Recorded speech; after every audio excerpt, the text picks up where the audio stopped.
నెల్లూరు జిల్లా కోవూరు మండల పరిధిలోని రుక్మిణి కళ్యాణ మండపం నందు వాలంటీర్లకు వందనం కార్యక్రమాన్ని నిర్వహించారు. ఈ కార్యక్రమానికి ముఖ్య అతిథిగా ఎమ్మెల్యే నల్లపరెడ్డి ప్రసన్న కుమార్ రెడ్డి పాల్గొని వాలంటీర్లకు సాలువగప్పి ఘనంగా సన్మానించారు. ఈ కార్యక్రమంలో 103 మందికి పాటూరు, పోతిరెడ్డిపాలెం, గంగవరం, ఇనమడుగు, లేగుంటపాడు గ్రామాలకు సంబంధించిన అసైన్మెంట్ భూములకు పట్టాలు పంపిణీ చేశారు. గ్రామ వాలంటీర్లకు సేవలు గుర్తించి జగన్మోహన్ రెడ్డికి వాలంటీర్లకు వందనం కార్యక్రమాన్ని ఎంతో ప్రతిష్టాత్మకంగా చేపట్టిన వాలంటీర్లకు సేవా వజ్ర, సేవా మిత్ర, సేవారత్న పురస్కారాలు అందజేశారు.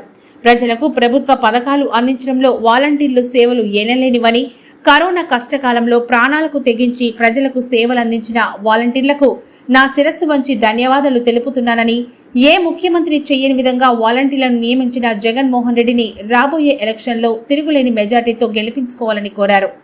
జరగబోయే ఎలక్షన్లలో జగన్మోహన్ రెడ్డిని గెలిపించుకుని పట్టాభిషేకం చేయాలని రాష్ట్ర ప్రజలు కోరికతో ఉన్నారని ఎమ్మెల్యే ప్రసన్న కుమార్ రెడ్డి తెలిపారు.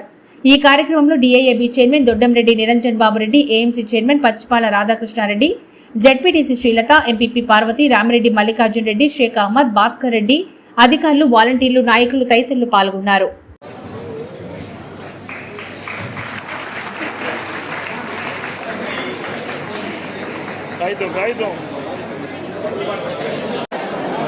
కోవూరు మండల agriculture advisory committee chairman Prasad Reddy గారిని వేదిక మీద రావాల్సిందిగా కోరుతున్నాం.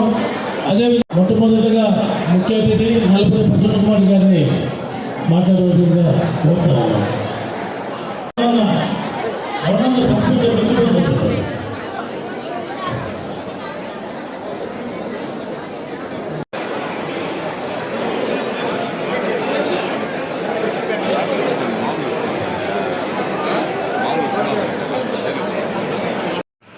ఒక వాలంటీర్కు సేవా భద్ర, 5 వాలంటీర్స్కు సేవా రత్న, 346 మందికి సేవా మిత్ర మనం ఇవ్వబోతామన్నారు.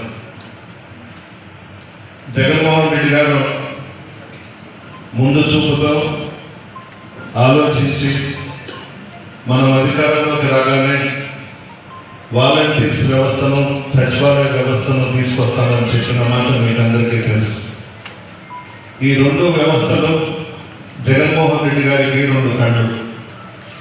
మిమ్మల్ని నమ్ముకున్న ప్రభుత్వం ఇచ్చే సంక్షేమ పథకాలను ప్రజల్లోకి తీసుకువెళ్లే విధంగా వాలంటీర్స్ వ్యవస్థను, గ్రామ స్థాయి నుండి పరిపాలన ఏ విధంగా చేయాలనో అందుకు అనుగుణంగా సచివాలయ వ్యవస్థను తీసుకొచ్చిన విషయం కూడా మీ అందరికీ తెలుసు. బహుశా భారతదేశ చరిత్రలో ఈ 2 వ్యవస్థలు ఏ రాష్ట్రంలో కూడా లేవు. మొట్టమొదటిగా ఆంధ్ర రాష్ట్రంలో మన ముఖ్యమంత్రి, పేదల పెన్నిధి, దివంగత ముఖ్యమంత్రి శ్రీ వైఎస్ రాజశేఖర రెడ్డి గారి వారసులుగా జగన్మోహన్ రెడ్డి గారు ఈ 2 వ్యవస్థలను తీసుకురావడం జరిగింది.